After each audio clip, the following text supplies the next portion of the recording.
I know you believe that inequality isn't just a moral and a social problem, but it's a macroeconomic and a financial stability problem. Extreme inequality is what really matters. The most important economic action that you and I take is like the consumption saving decision. We all get some income through our assets or labor. How much of that income do we end up spending versus we save and we sort of put back in the financial system? The super rich, again, think the top 1%, save at a much higher rate than the rest of the population. They, I they think save something like half the income. Everybody is free to save as much as they want, of course, given your income. And so that's how they behave. And the question is, what are the macroeconomic implications of that? And the thing is, if in that world, when you raise inequality as it has risen since the 1980s, you're going to have a larger and larger surplus of savings. More of the pie is going to the small segment of the population that is saving at a much higher rate. If I just told you that given all of these dynamics, the gross amount of saving in the economy has expanded, it could have been the case that the financial sector takes those surplus savings and it lends them for productive investment, more capex, greater employment or better employment, more infrastructure, things of that nature. There is nothing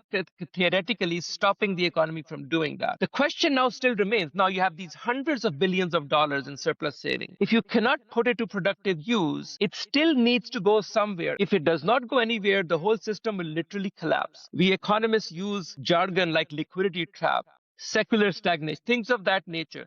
But what that basically means is the system must absorb those savings. It must go somewhere. This is the other paper that we wrote called Indebted Demand with Ludwig Straub at Harvard, which shows that once you have this system where these additional savings are being channeled into unproductive debt, you have, of course, a rise in debt. The only way that debt can sustain itself is through lower and lower interest rates. This logic then ends up also explaining what otherwise has been a very important fact, which is both this rise in incredible amounts of debt in the global economy as a share of GDP and this downward persistent pressure on interest rates. It is the rise in inequality, extreme inequality once again, that has been important for explaining these very important dynamics.